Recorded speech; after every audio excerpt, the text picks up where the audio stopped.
Subscribe करिए total insurance और bell icon को दबाना ना भूलें। नमस्कार दोस्तों आज हम बात करने वाले हैं एक बहुत ही गंभीर विषय पे, जो है कि कोई व्यक्ति है और वो गंभीर बीमारी से पीड़ित हो चुका है, इलाज कराने में असमर्थ है, कोई इंश्योरेंस पॉलिसी नहीं है, क्रिटिकल इलनेस की उसके पास कंपनी से कोई मदद नहीं हो रही है और पैसे की वो आर्थिक तंगी में बुरी तरीके से फंस गया है और वो बीमारी से जूझ रहा है। तो उसके लिए योजना बहुत ही कामगार है। यहाँ पे वो अपने राज्य के मुख्यमंत्री या अपने देश के प्रधानमंत्री किन्हीं दोनों में से एक टाइम पे पैसे की वो डिमांड कर सकता है, रिक्वेस्ट दे सकता है और वहाँ से उसकी मदद की जाती है। तो मैं आपको बता देता हूँ गंभीर बीमारी के इलाज के लिए मुख्यमंत्री प्रधानमंत्री से पैसे की मदद कैसे मांगे, जाने फुल प्रूफ तरीका। ये जो तरीका मैं यहाँ पे 100% बताने वाला हूँ, इसमें से कोई कट पीस नहीं होगा और सिर्फ आप इस वीडियो के प्रोसीजर को फॉलो करेंगे तो आप इस योजना का लाभ ले सकते हैं। मैं मुख्यमंत्री और प्रधानमंत्री के पैसे मांगने के विषय में थोड़ा अलग अलग मैं चीज़ों को बता देना चाहता हूँ। सबसे पहले, अगर आपके राज्य में चुनाव हो रहे हैं तो आप मुख्यमंत्री से ना पैसा मांगे, प्रधानमंत्री से मांगिए, या प्रधानमंत्री चुनाव हो रहा है तो आप अपने राज्य के मुख्यमंत्री से मांगिए, क्योंकि चुनाव के वक्त आप मांगेंगे तो जो है कि समय लग सकता है और आपको जो है बीमारी के लिए पैसे जल्दी से जल्दी चाहिए।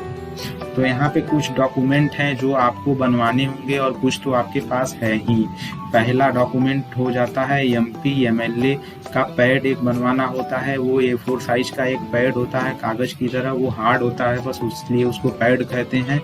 जैसे आप जिस पे जेरोक्स कराते हैं उसी साइज का एक पेपर होता है, उस पे वो लिख देते हैं कि यह व्यक्ति फला फला जो है, हम इसको जानते पहचानते हैं और ये हमारे एरिया का, ये इस गंभीर बीमारी से पीड़ित है, ये इलाज कराने में असमर्थ है, इसको आप मदद करिए। तो वहाँ से उसकी मदद होगी। ये ओरिजिनल आप बनवाएंगे और ओरिजिनल आप इसको अपने पास रखेंगे। फिर मैं बताऊंगा कि इसको कहाँ पे भेजना होगा।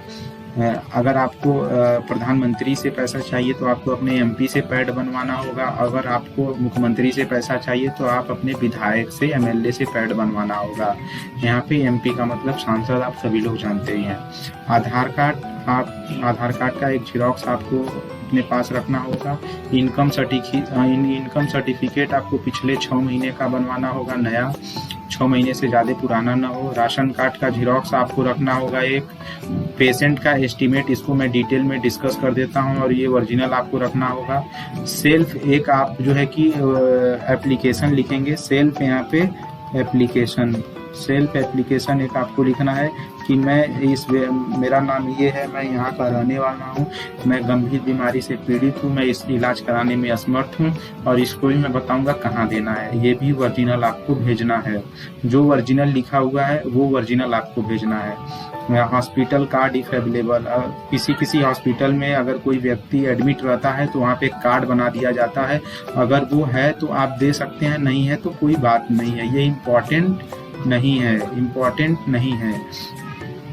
एक इसका भी जेरोक्स आप दे सकते हैं। तो मैं यहाँ पे सब आप जानते ही होंगे, MP MLA पैड मैंने बता ही दिया, आधार कार्ड आप जानते ही हैं, इनकम सर्टिफिकेट जिसको आय प्रमाण पत्र कहते हैं, किसकी कितनी आय होती है उस हिसाब से, और जो है कि राशन कार्ड का आप जानते ही हैं, राशन कार्ड का जेरोक्स। पेशेंट एस्टीमेट मैं यहाँ बता देता हूँ। सेल्फ एप्लीकेशन, खुद एक एप्लीकेशन लिखना है।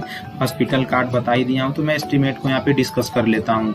एस्टीमेट कोई व्यक्ति है और वो हर हफ्ते इलाज करवाने जाता है और एक हफ्ते में वो 4 बार व्यक्ति जाता है और हर बार उसका 1000 रुपया लगता है।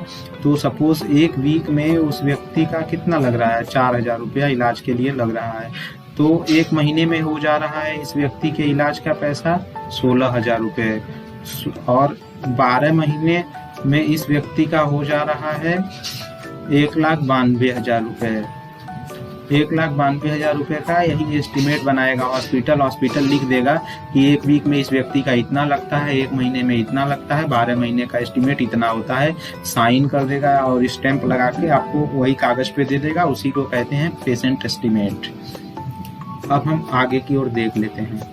इन सभी चीज़ों को जो मैंने जेरोक्स बताया है उसको जेरोक्स फॉर्म में, और जो मैंने ओरिजिनल लिखा है जिसके सामने वो डॉक्यूमेंट ओरिजिनल एक आपको लिफाफे में रख के, और जो है आपको ये अपने डिस्ट्रिक्ट मजिस्ट्रेट जो डीएम ऑफिस है आपके ज़िले में, वहाँ पे आपको ये सब डॉक्यूमेंट को लेके जाना है, सातों डॉक्यूमेंट को, और सबमिट कर देना है। उस डॉक्यूमेंट को यहाँ पे सबमिट कर देना है। सबमिट करते वक्त एक जो है कि आप रिसीविंग ले लें, आप एक रिसीविंग ले लें, एक सबका फोटोकॉपी करवा के, जिसको आप दे रहे हैं रिसीविंग का ये मतलब होता है जिस भी अधिकारी को आप दे रहे हैं उससे बोलिए कि आप मुझे एक रिसीविंग दे दीजिए। तो आप हर डॉक्यूमेंट का एक एक अलग से फोटोकॉपी करा के ले जाइए, और जो मैंने बताया उतना वो अलग रहेगा, और रिसीविंग के लेने के लिए हर डॉक्यूमेंट का अलग रहेगा। वहाँ पे जो है कि आपके जो जेरोक्स वाला डॉक्यूमेंट होगा उस पर जो भी अधिकारी होगा अपना साइन कर देगा कि मैंने मतलब ये रिसीविंग प्राप्त किया है। मान लीजिए वो कह दे बाद में कि मैंने नहीं प्राप्त किया है, तो आप दिखाएंगे कि ये देखिए आपका सिग्नेचर आपने प्राप्त किया है।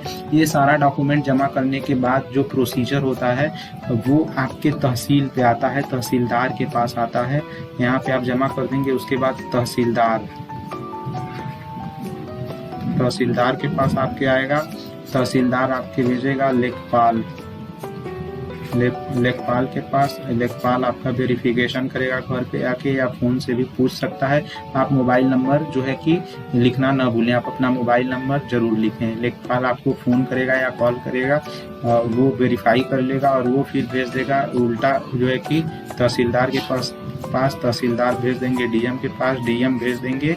आप अगर पीएम से पैसा मांगे तो पीएम के पास, और जो है कि डीएम और सीएम से मांगे चीफ मिनिस्टर तो उस सीएम के पास।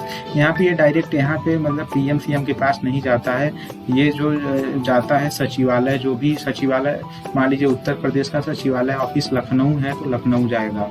लखनऊ से ये डिसाइड होगा कि इसको पीएम के पास भेजना है कि सीएम के पास भेजना है, वहाँ जाएगा। वहाँ से पैसे जो है इशू कर दिए जाएंगे आपको। अगर 1,92,000 का है, 1 साल का, तो 6 महीने का पहले आपको पैसा इशू किया जाएगा।